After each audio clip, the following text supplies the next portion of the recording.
Well, if you have any doubts that Gavin Newsom is a snake, you're gonna get your eyes open like right now, because you might remember that he has this podcast. I am Gavin Newsom, and his very first guest to that podcast a few months ago was Charlie Kirk, and they had it was a pretty civil conversation. It was a nice conversation. I didn't watch the whole thing, but I saw clips. And, well, it was like he was open. Gavin Newsom was open, quote unquote, to have this. Maybe these people who disagreed with him and his party in many topics. And one of the topics that he covered, one of the things that he covered is that his son, Gavin Newsom's son, was very excited to, watch Charlie Kirk's podcast. And he said that he had no problem at the moment to say that his son was a fan of Charlie Kirk, because why not? And thanks to Megyn Kelly, who, connected the dots. This is thanks to Megyn Kelly's show, in which now we have two clips, one in which Gavin Newsom tells Charlie Kirk what I just told you, and one that is, he contradicts himself completely on that. He basically retcons what he said. I'm going to play this. About Gavin. I'm going to fix my audio first, as usual. I always have this. Right, so we are good to go. Sitting on his set about Gavin Newsom's own son, Sot 1. Last night, trying to put my son to bed, he's like, no, Dad, what time? What time's Charlie gonna be here? What time? And I'm like, dude, you're in school tomorrow. He's 13. He's like, no. This morning, wakes up at 6 something. He's like, I'm coming. I'm like, he literally would not leave the house. Did you let him take off school? No, he didn't. Of course not. He's not here for a good reason. But the point is you canceled school for like 2 years. One day. The point is the point, which is you are making a damn dent. Thank you. I'm kidding. His son was such an ardent fan that he begged Gavin Newsom to let him stay home from school, begged him to tell him exactly what time they had to get up and Charlie was coming, and then was obviously very disappointed that he didn't get to go. And here's Gavin Newsom on CNN Monday with an entirely different description of what went down, Sot 2. That's your son, obviously a fan of Charlie Kirk. What was the conversation like between you and your son after Charlie Kirk was assassinated? Well, he called me, I don't know how he got a phone, but he called me from school that day, really alarmed, and all his friends were around the phone that wanted me to somehow express or understand what was going on. He wanted to know if he was dead.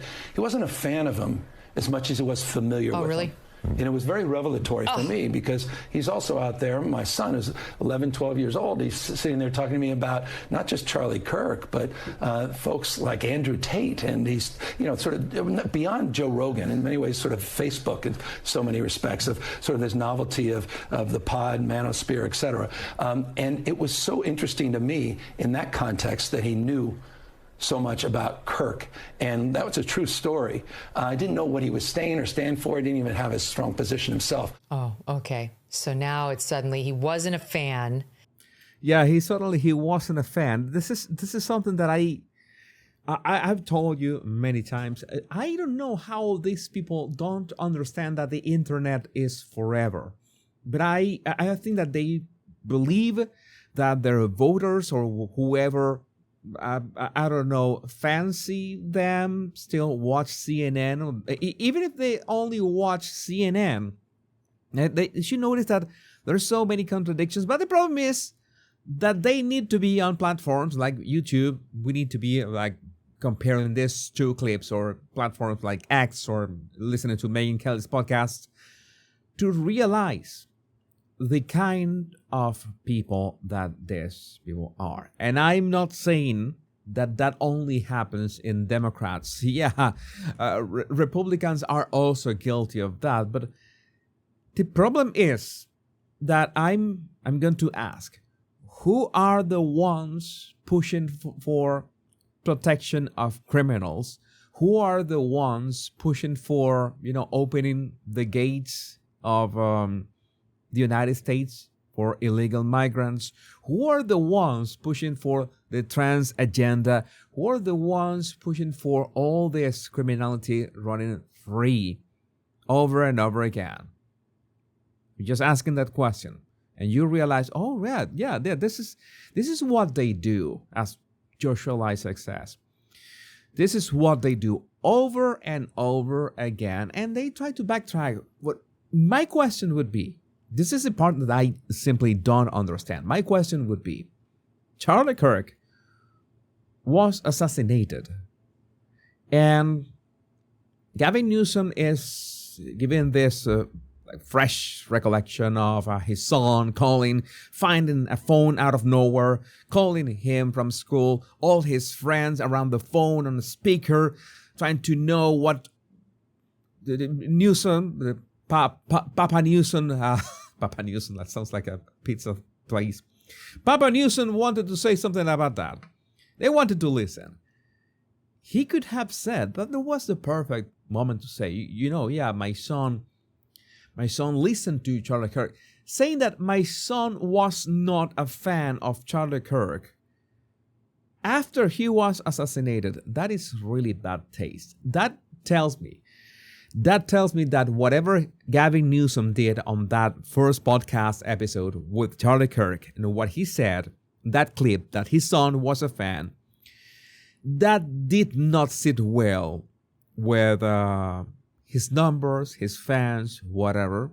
And his public relations people told him, you know what? You cannot say that ever again. And if the topic ever comes up again, you have to backtrack. And, Gavin Newsom being Gavin Newsom, I think he had no problem on saying this.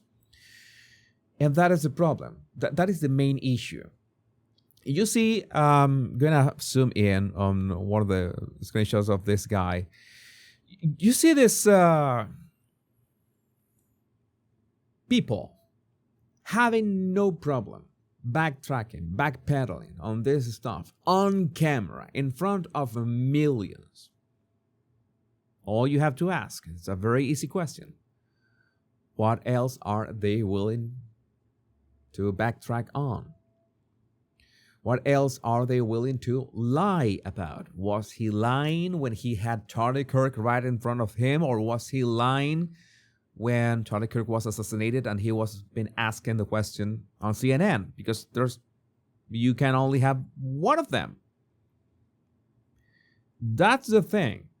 That's why they lose. And that is why, again, I say this time and time again, they're trying to get rid of all that reputation that they already have built for years. I would say that for at least for, I wouldn't say 2 decades. I'd say that more than 1 decade that they have just gone off the rails. That this just went off the rails with the first Obama term, and they have tried to double down ever since. I really don't care what they are going to do about it, but I will make sure to call them out for that over and over again, because that's my job. And I would like to know what you think about this in the comments. Remember that this is not the Body Language Guy. You're not watching the Body Language Guy. You're watching the Power Pundit, my political commentary channel, specifically American politics channel. So make sure to subscribe and like this video so you get more of this recommendation in your YouTube homepage. Let me know what you think about this in the comments. My name is Jesus Enrique Rosas. I'm the Power Pundit. Much love and bliss.